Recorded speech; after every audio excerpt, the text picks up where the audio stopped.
Ayan guys, good morning, good morning. Sa araw to, mag-update tayo ng ating African bird.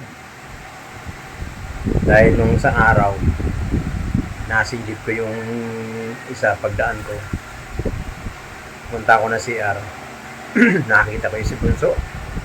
Dumudungo dun sa may butas. Sa kailang pugad. Dumudungo na yung Bunso. Minsan naman, pag dumadaan ako, halos nakalabas na yung kanyang ulo dun sa butas. Tapos sumusunod to si Putol. Gifted bird. Sumisingaw siya. Alam niyo guys, kahit panganay siya, pero takot siya dahil siyempre nag-aalangan siya dahil yung kanyang isang paa, yung kaliwa, wala mga daliri. Siguro, nagpapaalalay din sa kanyang kapatid na, sige, mauna ka na, mauna. Marunong din pa. May mga isip din pala talaga mga Africano, mga ignorant. Magaling silang parang takot siyang lumabas na sa butas. Kasi kadalasan, mga ganyan, unti-unti silang sumisingaw araw-araw. Tapos sunod yan, hakbang na sila ron sa may butas, tapos bababa na. Ang baba nila saan pa ang 45 days nila sa 15 pa 15 nitong October. Pinaka nila 45 days, bababa na yan. Maaga pa. Kahapon, lang, sumisilip na nag-a-attempt na silang sumilip. Parang gusto nilang tingnan, ano bang itsura nung labas? Ano bang itsura ng mga na yan? Siguro ganun ang pinag-uusapan ng dalawa. Nagchichismisan din sila para mga marites din. Oh my God! Natutuwa lang ako guys kasi parang yung panganay, dapat ang panganay yung una doon sa butas dahil nauna siya pinanganak Ang problema, itinutulak niya yung bunso. Yung bunso ang pinadudungaw dun sa butas. Makikita nyo guys, nakapila na nga Yung isang araw naman nakita ko, binuksan ko yung nila. Nakapila, tinutulak niya yung bunso dun sa butas. Sige, ikaw na muna. So, ano pa natin yung guys, tara. Panoorin natin guys. Kayo na humusga kung kung tama ba yung sinasabi ko. Alright! Let's go!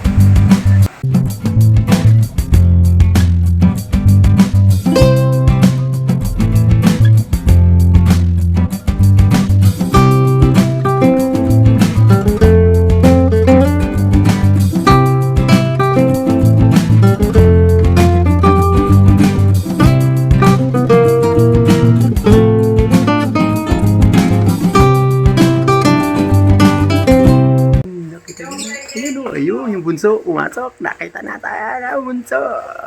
Nakita yung si bunso. Ayun na guys, ito po nakita nyo. Ayun. Bumaba na. Hindi natin nakita ka na. May abangan natin yan guys. Bumaba lumalabas siya ron sa butas. Hindi natin nakita.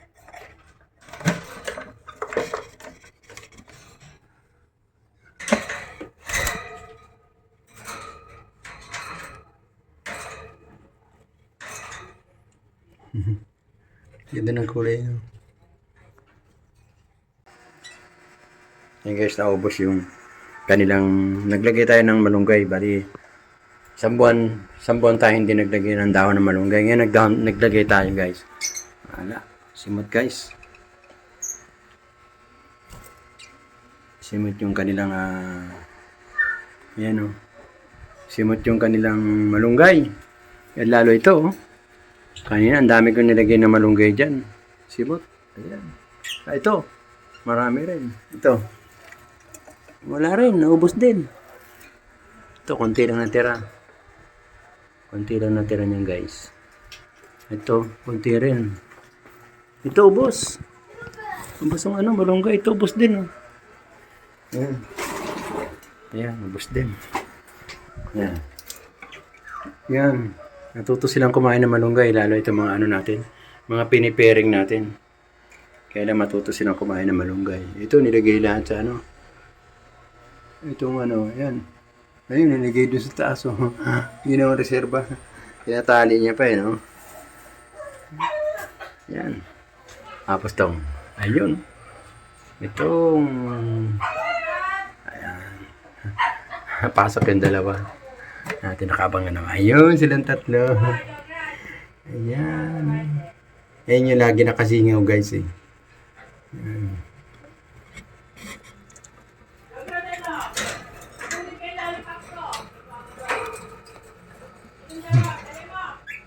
Putol. Ayan si Putol, eh. Ayan si Putol. Putol isa, dulo lagi sumisingaw si Bunso. Si Post Danpalo. Opaline. Post Danpalo. Yan. Yan, ang ganda ng mukha, di ba? Alright. Tako, malapit na yan. Ados na ngayon. Oh, nalagyan pa ng malunggay dyan. Ados na ngayon, so 8 araw na lang, tatalo na yan dito yan. Pag tumalon dito yan, iwawalay na natin. Lalagyan na natin sa flight cage sila. Bibili tayo ng flight cage. Bago, bukod lang yung para sa mga inakay lang. Kasi mahirap na baka mag-away-away. Tapos tong isa, ito, nako. Tatlo na guys yung ano, inakay. Ayan. Lagi nilang nililimlim. Tingnan natin ha. Istorbohin natin. Tatlo na yan guys. Ayun. Ayan, lalaki na, di ba? Ang lalaki na. Ayan. Ang lalaki na guys, di ba? Tapos yung dalawa, filter pa rin yan. Mapipisa pa rin yan, nililimliman nila eh. Yan, taas to tatlong ito guys. Alright. Nako. Tama-tama yan. Bababa yung inakay natin. Na ito. Sakto. Maglalakihan naman tong ating panibagong African bird. Panibagong lahi. Tapos pagbaba niyan, sa sunod, ito na naman, susunod niyan. Nako, parami ng parami. Alright. Yan guys. Update lang tayo ha. Yan. Sa sunod, abangan nyo guys sa sunod. Ito, mga isang buwan, 2 buwan, iaano na natin sila, ilalagay na natin sila sa cage. Sa ganito. Ilalagay na natin sila sa ganyan, sa cage. Para pag once na nagtabi na yan, yung dalawang, ito lagi na nagtatabi to guys eh. Lagi na nagtatabi, yan kagaya tamo. Pag naggaganyan na sila, ilagay mo na sa cage. Para mas magsama-sanay na sila magbahay, maggawa ng kanilang pugad. Pero itong mga to, itong ganyang pakalayo, hindi pa natin po pwedeng, yung mga ganyang kalayo, hindi pa natin pwedeng lagay sa cage. Pati ito, oh. Yan. Ayan. Ito.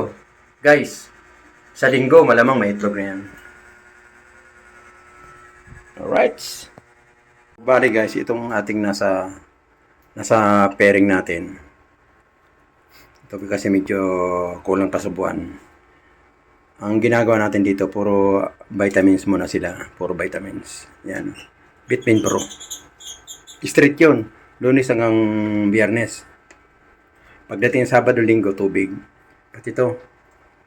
Hanggat hindi natin sila nalalagay sa cage, puro vitamins lang muna sila. Pag nalagay na natin sila sa cage, ang ilalagay natin yung egg 1000. Ayan na. Ganyan ilalagay natin, egg 1000. Ayan. Tapos, straight naman siya, Lunes hanggang Huwebes. Pagdating ng Biyernes, vitamin Pro. Tapos Sabado, Linggo, tubig. Ganyan lang ginagawa ko guys. Araw-araw yan, puro ganyan. Pero yung mga ating mga nasa cage na, yung mga nasa pugad na, meron na sila mga pugad. Puro yan, egg 1000, straight. Lunes hanggang Huwebes. Yan, 4 na araw. Yan. Ganyan ang ginagawa natin. Tapos itong mga pairing natin, puro vitamin Pro na muna sila. Tapos itong ating may inakay, ang nilalagay natin dito, Picoy. Yan, Picoy Biobird. Yan ang nilalagay natin, vitamin sa kanila. Araw-araw yung guys. Pagdating Sabado, Linggo, tubig sila. Pero, yung mga yan guys, 3 oras hanggang 4 na oras lang yan. Pagdating ng 4 na oras, tinatanggal ko na yan guys. Lahat yan, lahat ng mga vitamins na yan, tinatanggal ko na.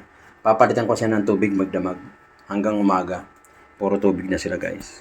Hindi pwedeng ibabad yan. Napapanis yan guys eh. So, kaya kailangan nalagay, pag ganyan-ganyan na pa konti-konti lang. Iinom at iinom sila dyan eh. Hindi maaaring hindi eh. Siyempre, pag kumain sila, iinom yan, hindi maaaring hindi. Kaya kailangan sundin mo yung nakalagay din sa pinaka-level ng vitamins. 3 oras hanggang 4 na oras ng guys.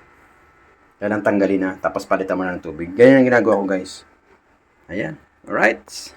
Hanggang dito lang guys. Maraming salamat sa panonood kay Papa Ubas TV. At sa ating mga masusugid na subscriber. Thank you po. Maraming salamat. Hanggang sa muli na ating upload sa African Bird. Salamat po. Hanggang dito lang. Thank you. Bye-bye. Salamat, Papa Ubas! Okay, thank you.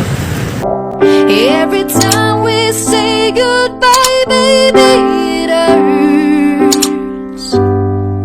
When the sun goes down and the